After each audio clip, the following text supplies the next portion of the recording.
The night the interstate closed and the vacancy sign blinked like a heartbeat, I met him. Trouble in a denim jacket, warmth in his eyes. I was careful, seasoned, alone.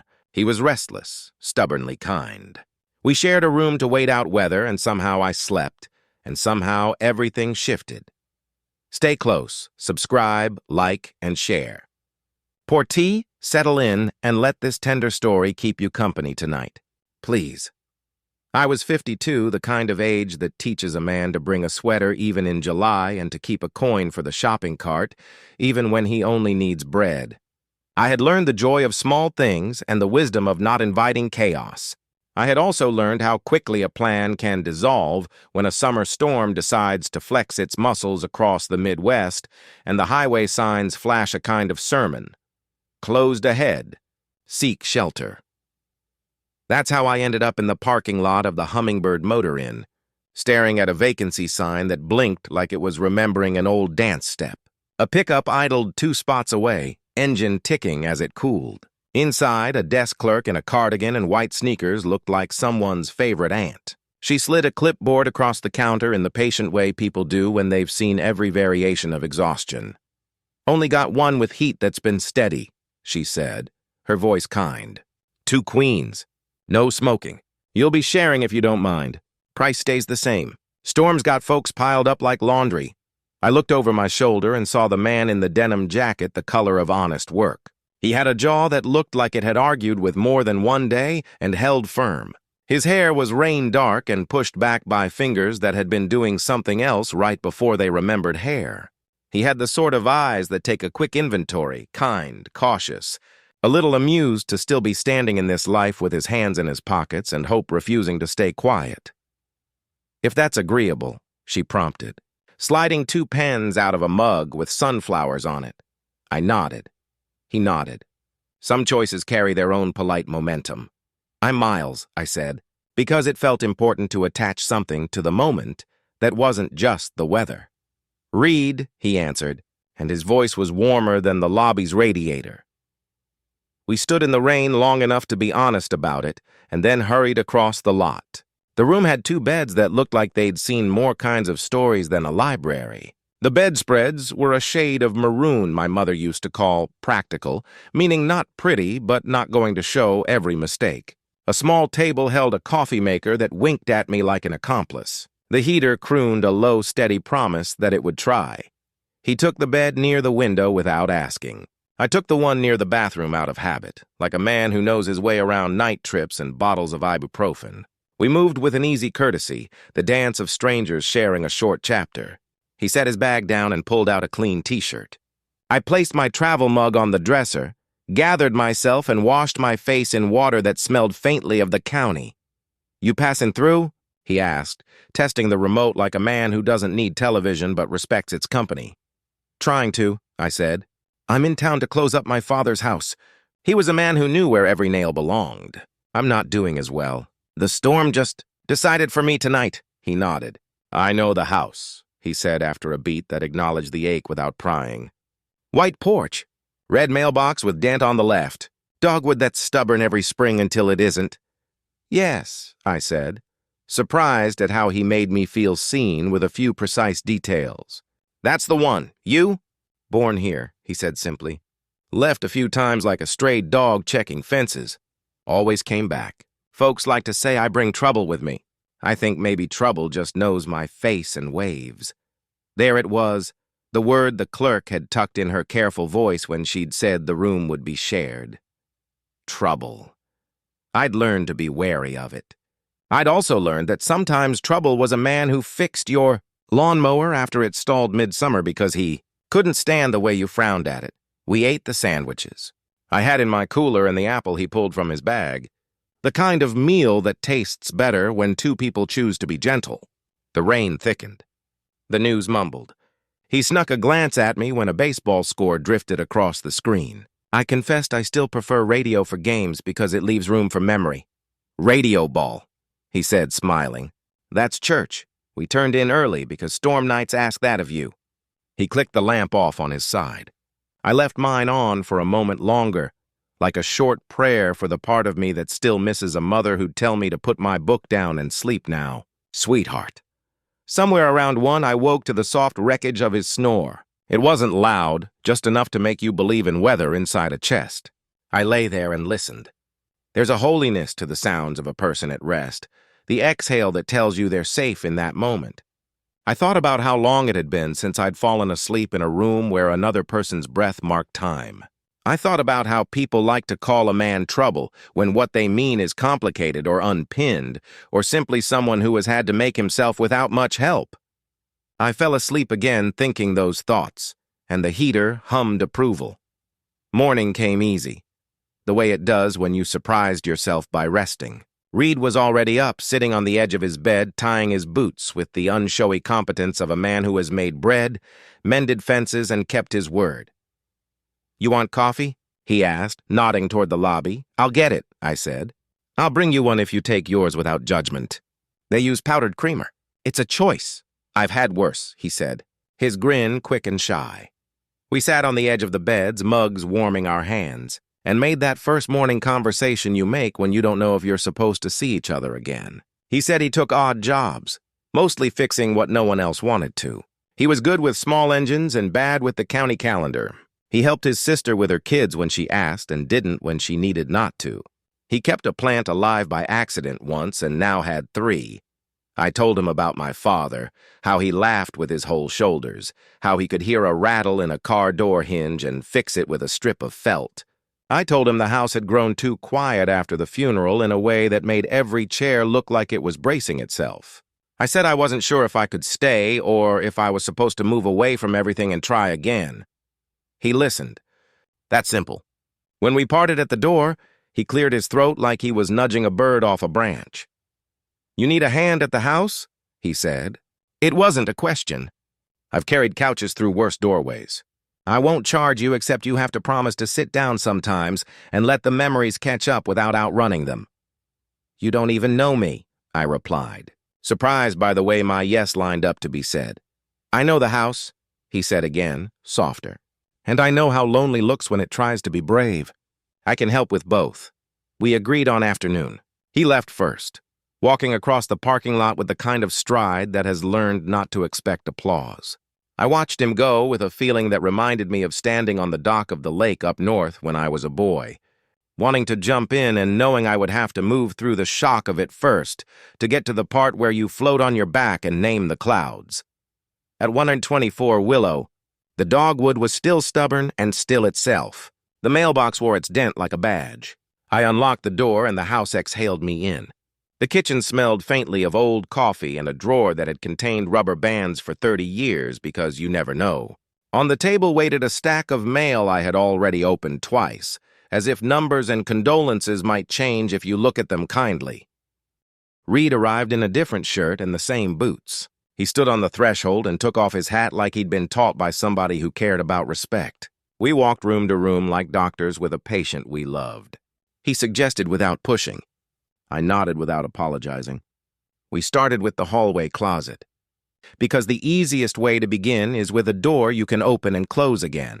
There are 2 kinds of people in the world when a lifetime of possessions is stacked on the floor: the ones who go fast, sharp as scissors, and the ones who slow down and let the story of each thing stretch out like elastic. I am the second kind. Reed, it turned out, knew how to be both. He put towels in a Goodwill box and let me hold my father's old flannel and breathe into it until the ache softened. We took a break around 2. He had brought 2 sandwiches from a grocery that sold more friendship than profit. He handed me turkey on wheat and kept chicken salad on rye for himself. We ate on the front steps, watching the street do what streets do, carry folks on their errands and let robins argue about profession. A neighbor waved and then looked away quickly, like his hand had outrun his carefulness. Reed pretended to be interested in a crack in the concrete to spare me from needing to fill the air. "You know," he said finally, "I used to mow that lawn for your father when I was 15 and convinced I knew how the world worked." He complimented me on straight lines, said I took pride in my cuts. I've carried that longer than he knew. He had a gift for that, I said, the warmth of the memory doing its work, making a person feel seen on their best day and forgiven on their worst. Reed nodded. "My worst day got around town," he said. "Not proud of it." Got in a stupid argument with a boss who shouldn't have been one. Cops came. Everybody saw. It's a small place. I did what they told me. Paid what needed paying. But around here, a reputation lives longer than a sentence. He said it without bitterness, like a man who knows that naming a bruise gets you closer to healing. I wanted to say I understood, that the way the word trouble follows certain men has more to do with other people needing a container for their own anxiety. I just said, I'm sorry, and meant it. We moved through the afternoon. Boxes softened into categories: keep, share, donate, let go. He found a cigar box with old Valentines inside it and a photo of my father in a state championship jacket I'd never seen, grinning with his whole face. I found a pocket knife with a mother-of-pearl handle and handed it to Reed because he knew how to respect a blade. Careful, he said, grinning. I was raised to believe a knife is a promise and you never hand it to someone who won't open it and close it before giving it back. I opened it. I closed it. He nodded, then slipped it back to me with ceremony, like we'd completed a circle made of years and men and the way lessons travel among them. At 5, the clouds decided to gather again. For a town that had seen droughts, rain sure had opinions that week. Reed stood at the window and watched it sheet across the street like someone drawing a curtain. Power's already flickering on my side of town, he said. You have flashlights? My father had flashlights, I said. He wrote the dates on the batteries with a Sharpie. There's a drawer for them. We found the drawer and the dates, and the light blinked off exactly then, like it had been waiting until my palm closed over the newest mag light. We laughed together in a way that felt like it made an actual difference to the darkness. He found candles and I found the lighter that had lived beside the stove since before the internet. We lit small suns and watched the room glow in a warmer language.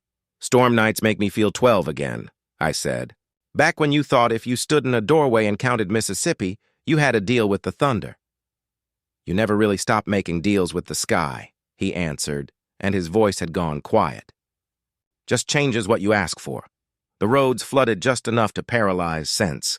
The radio said exactly what you'd expect it to. Stay where you are, don't try to be the hero, tomorrow will arrive without your help. Reed looked at me. I looked at my couch like it was auditioning.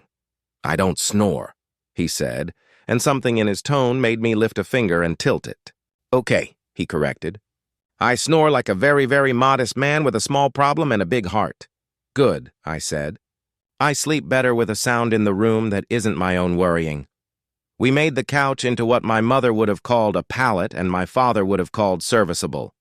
Reed stretched out and handed me a pillow. The wind pressed its hands against the house and then leaned away like it had remembered manners.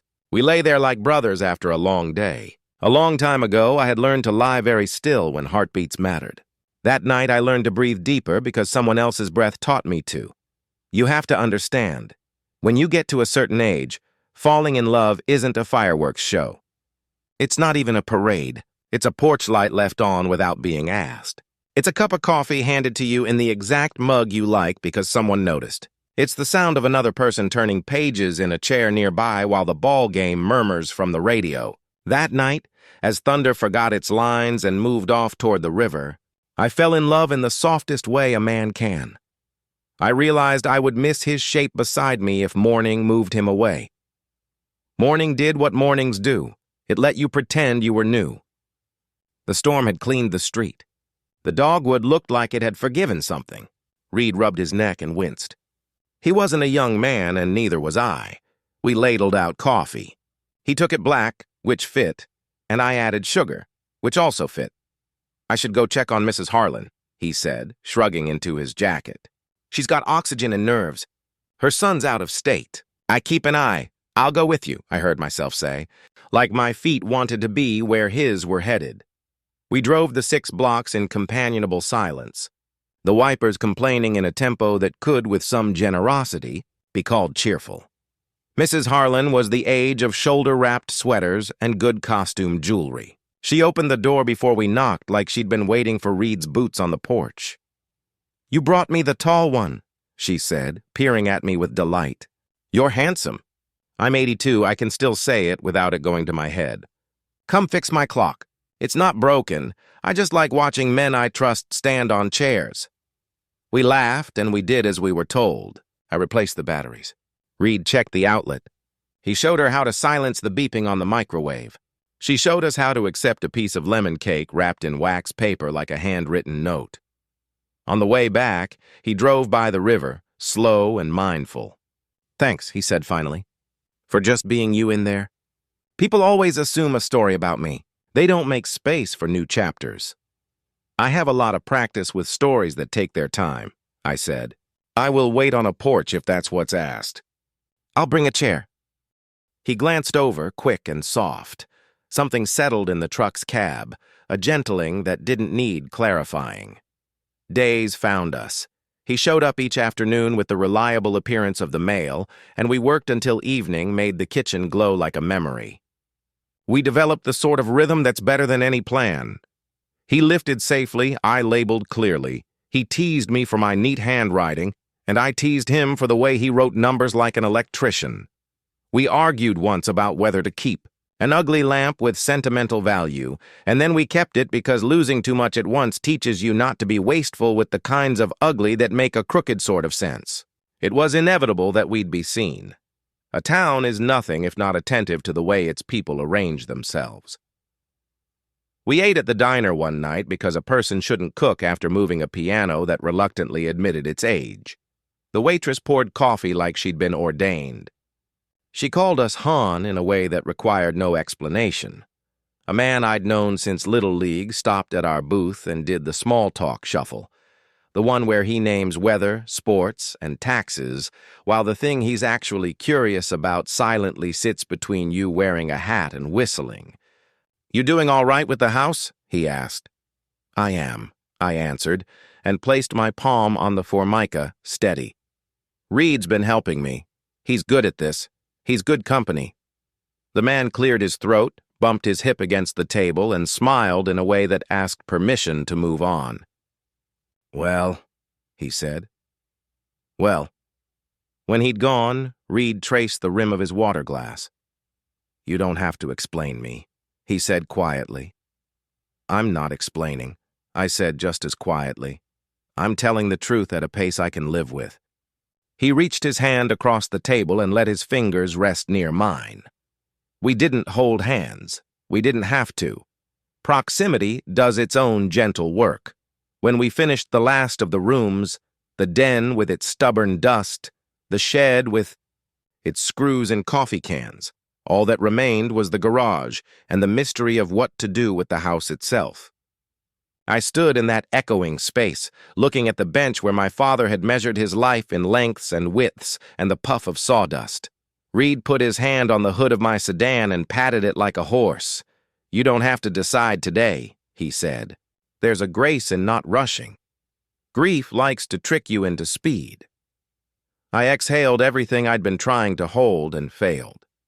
He didn't move.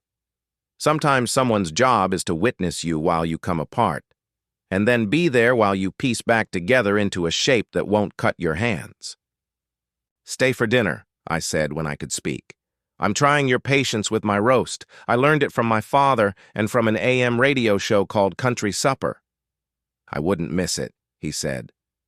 That evening was the first time we fell asleep in the same bed. Not because we were bold, because the furnace threw up its hands in protest and the space heater surrendered. We piled blankets and made an island. Reed looked at me like a gentleman double-checking a boundary line he didn't want to cross without permission. I nodded. He lay facing the window. I lay facing him. He did snore, but by then it had become the heartbeat of our little ship. I wrapped one leg over his calf when the chill found its way in. He tugged the blanket up around my shoulder, a small domestic promise. We slept like men who had tilled the day well. Morning brought a phone call that yanked us back into the world. The old warehouse by the grain silos had caught a fire, the voice said. The volunteer department was calling whoever knew which door stuck and which valve whined. Reed's name echoes in places where the machinery keeps secrets. He pulled on his jacket while talking, while tying his boots, while gulping coffee. I followed. Not because I could save a thing, but because sometimes love is holding the other end of the rope. Down by the river, Smoke lifted in a column like another weather system. Men I'd gone to school with were on the hoses, faces set to the task like farmers set their shoulders to the plow in spring. Reed moved like water moves when it knows where it's going. He shouted about the side entrance, about the extension cords that snake like ambush predators along the west wall. He grabbed a crowbar, short and angry, and used it like a sentence that refused to end in a question mark. It was ugly, and it was beautiful to watch people who have known each other since second grade do the brave work without waiting to be told. Reed found the back room where two kids who should have been elsewhere had been sleeping off a shift, and he got them out with smoke in their hair and gratitude in their eyes. Later, after Ash and Applause do their odd dance, people would call him a hero. He stood on the edge of his truck bed with a paper cup of lemonade and let the words slide off like raindrops off an oiled slicker. "I just did what needed doing," he said. Everybody did. The town shifted that day. The ledger where people keep score in pencil got smudged in our favor. Folks nodded when they saw us at the post office. The man who runs the hardware store told Reed he could have the Saturday shift if he wanted it, a sentence that only made sense if you knew the sentence he'd said years ago that had been tighter at the middle. Mrs. Harlan sent another cake with a note. "A good man is a good man, period." I decided to stay. It wasn't dramatic. I didn't hold a press conference on the sidewalk. I sat at the kitchen table with a legal pad and wrote columns, pros, cons, maybes. And then I did what my father would have done when he was a young man in love with my mother, and with the idea of a small life done well. I chose the path that let me love who I loved, in the light where the neighbors could see us and, eventually, forget to look. I sold the apartment in the city I'd used like a waiting room. I brought back my books, my chairs, the pewter frame with a photo of my parents squinting at a 4th of July picnic. Reed moved his tools over one shelf at a time, careful not to crowd the nails that had held other men's hands. He brought a wool blanket his grandmother had woven and a salt shaker shaped like a chicken. I told him it was ugly. He said it clucked when it was happy. We set it on the table and laughed. If you're wondering when we told people, I will tell you, slowly and in the old ways. We stood in church together in a back pew where the old fan clicks. We sat on the porch swing, which Reed had sanded and painted the color of creek water when it's behaving. We walked the block at dusk, and I put my hand on his shoulder to point at a cloud that looked like a schooner, and we did not scrape our palms against the silence. People saw, people didn't. The world kept spinning. The gas meter reader waved. The mail carrier smuggled us a holiday card with a stamp crooked by intention. My brother came from 2 towns over, curious and careful with the way men are careful, when they need to show their love is sturdy enough to hold your new life. He shook Reed's hand, looked at me like we were boys again, and asked if the porch needed tightening. It did. We did it. He stayed for supper and got in his car and texted me 3 minutes later. "I'm happy for you." He didn't add a period. Some things don't need one. We built a life. That sounds simple, and it is not. We learned to take turns with the dishes and with the parts of our personalities that want to have their own way. We painted the bedroom a color that looked boring in the afternoon and like a lullaby at night. We learned how to share a blanket and where not to put our feet under the covers. We learned that a man can leave his anxiety on a chair arm for an hour if there's a ball game on, and the other man knows to refill his glass and not ask what's wrong until the 7th inning stretch. Reed took the Saturday shift at the hardware store and came home with sawdust in his hair and company in his smile. He told me stories about people looking for parts they couldn't name and the thrill of handing them the exact thing they needed. The way satisfaction feels like a light bulb flicking on absolutely everywhere. I started volunteering at the library on Wednesdays, where I got to read aloud to children and to a few seniors who pretended they were only waiting for their rides. I brought home paperbacks and recipes on index cards with names like Church Lady Punch and Potluck Perfect Potato Salad. Reed cooked them like a scientist making peace with an art museum, and I washed the bowls. We had fights. Of course we did. We argued about the thermostat. He likes it colder than I do, and I like not pretending I'm 25 and impervious. We argued about whether we should tell our neighbor to stop letting his dog roam into our yard.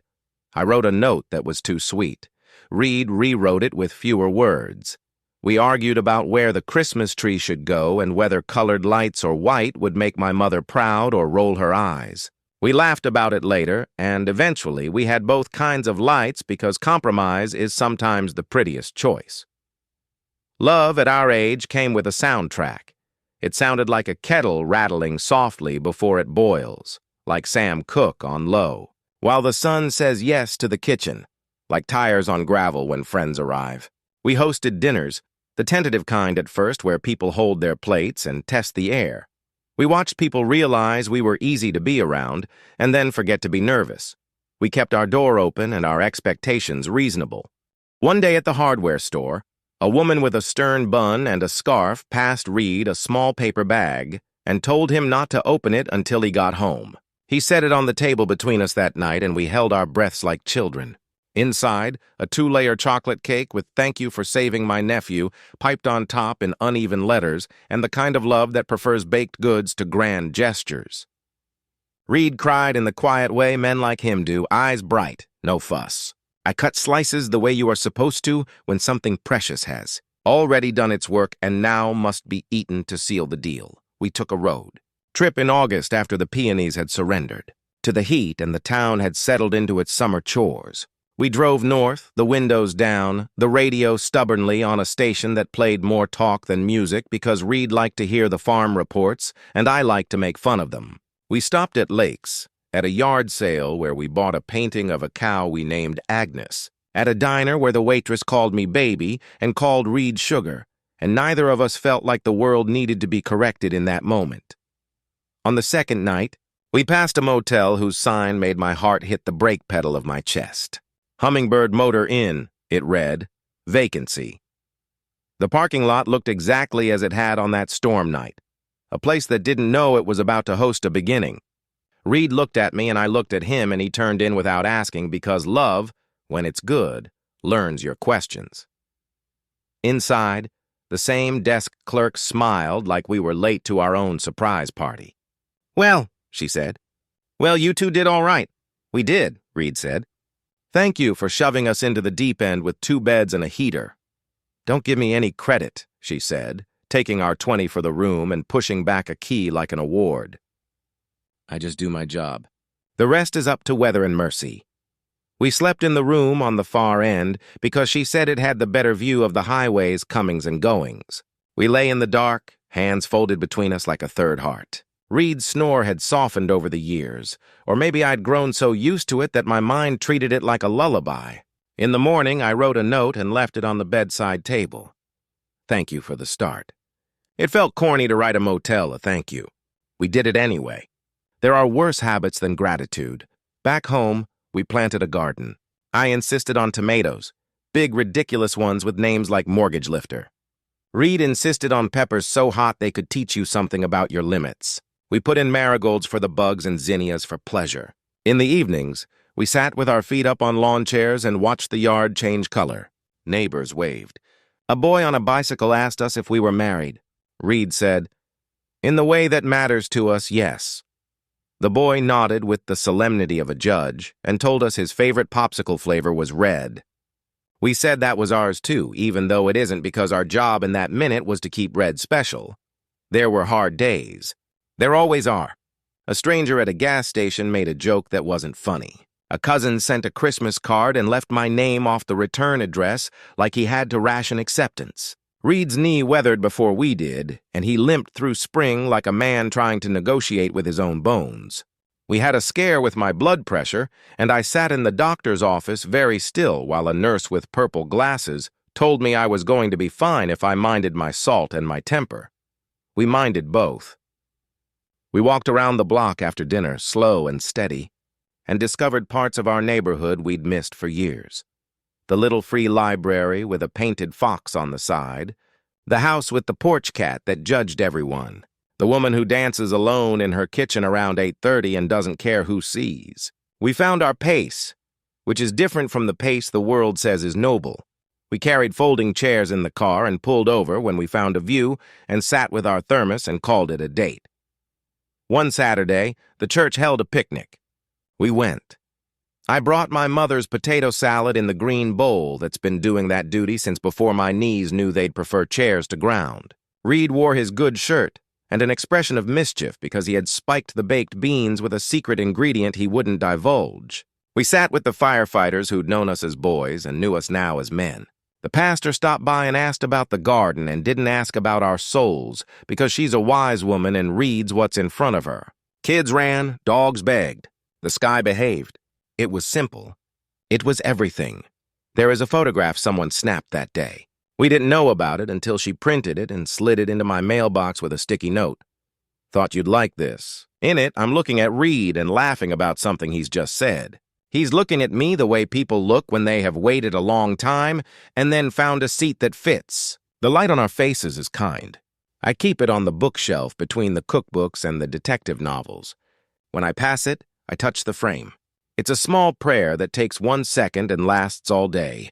Years began to stack themselves like pancakes, and we learned the trick of not measuring them too carefully. Reed got a job offer at the hardware store that wasn't just Saturday. They wanted him to manage the back and be the man you went to when you needed what you couldn't name. He said yes, and I watched his shoulders settle into a new shape, one that included respect the town had been stingy about until lately.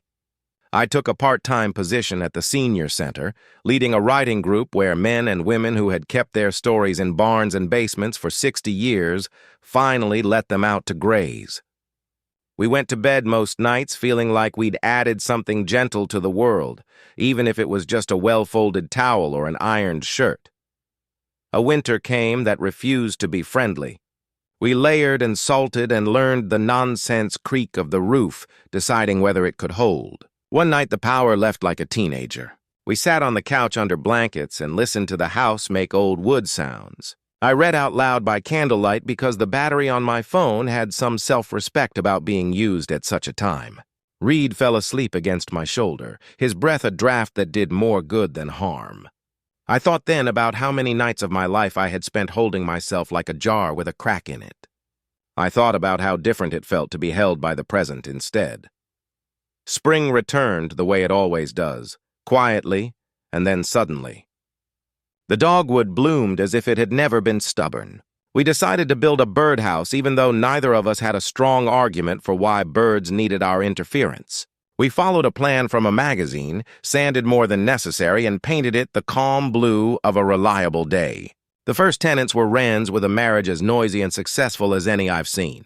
They fussed and then raised 3, and we toasted them with lemonade on the step. Strangers became neighbors, became friends. We knew who to call when we needed a ladder taller than our pride, and we were the ones other people called when they needed a spare pair of hands and someone to laugh when the dresser refused to turn the corner. Reed got very good at making soup. I got very good at setting the table like every Tuesday was an occasion. We learned to nap without apology. We learned to apologize without defensiveness. We learned over and over that love is less an achievement than a habit. Sometimes at night, when the world had been louder than it needed to be, Reed would press his forehead to mine and say, "Tell me a good thing."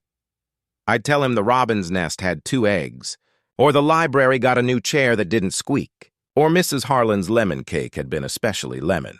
He'd breathe out and in, and by the second breath I could feel him return to himself from the war of the day.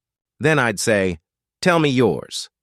He'd tell me the kid from down the street learned how to sharpen a mower blade without losing a finger, or a man apologized in the plumbing aisle for a thing he'd said years ago, or the sky had behaved exactly like a sky should. You learn the geography of a person you love. You learn the roads that liven him and the ones that bring him low. You learn how to pull him back from the edge with a sentence or a sandwich. You learn which memories need dusting and which should be left alone. Reed learned that I sometimes wake up at 3 and have a conversation with my father in the bathroom, quiet and reassuring. Not because I believe in ghosts, but because I believe in practice. I learned that Reed sometimes pretends to read after dinner when he's actually listening to the yard and waiting for the flicker of a bat, because it means the insects are getting eaten and the tomatoes will be safe. We did not marry in a courthouse. We did not stand under an arch. We did not marry either. We lived in a way that made the question less important than the answer of every morning. I'm here. You're here. The kettle knows what to do. The cat we rescued and named Penny expects breakfast. The day is generous if you let it be. I won't pretend everything was easy. We sat in a doctor's office one day while he explained a spot on a scan that had us quiet in the car for the long ride home. It turned out to be a nothing dressed up as a something, but we stayed quiet a long time after because fear has a way of leaving footprints you notice in all kinds of weather. Reed's sister lost her husband, and we held her when she didn't want to be held and then stood 2 steps away when she did. My hands learned to do small, useful things in kitchens where grief made everything heavy. Cutting carrots, placing glasses of water within reach, putting casseroles in ovens without comment, which is a love language in this part of the world. Years later, after so much ordinary goodness that it felt like a psalm, we went back to the Hummingbird Motor Inn again. The clerk had retired. Her niece sat behind the desk with her aunt's cardigan over her chair like a blessing. She had a new haircut and the same way of passing you a key like it was more than metal. We asked for the room at the end that looks over the highway's promise. We got coffee from the lobby and sat on the bed and looked at each other like you do when a circle closes kindly. You know, I said, you were trouble to me. Reed raised his eyebrows in mock offense that held the memory of a younger man who had been called worse. Oh, yes, I said. The good kind. The kind that makes you rearrange your cabinets and your calendar. The kind that asks a careful man to try again. Sleeping next to you that first night felt like breaking a rule that needed breaking. It felt like a door opening and the hallway beyond it glowing, not scary, and I wanted to walk down it and see where it went. He smiled in that way he reserves for actual truth. I've done a lot of fixing in my life, he said. Boats and blades and leaky roofs. But this is the only thing I ever fixed by leaving it be long enough to let it fix me. We went to sleep, and like always, his snore wandered in like an old dog and curled up by the bed. Morning brought a family loading their minivan, a sky stretching, a long line of geese accounting for themselves. We checked out. The clerk said, but come back. We said we would. We meant it. Back home, the willow down the block that the street is named for had one of those years where it decides to weep extra.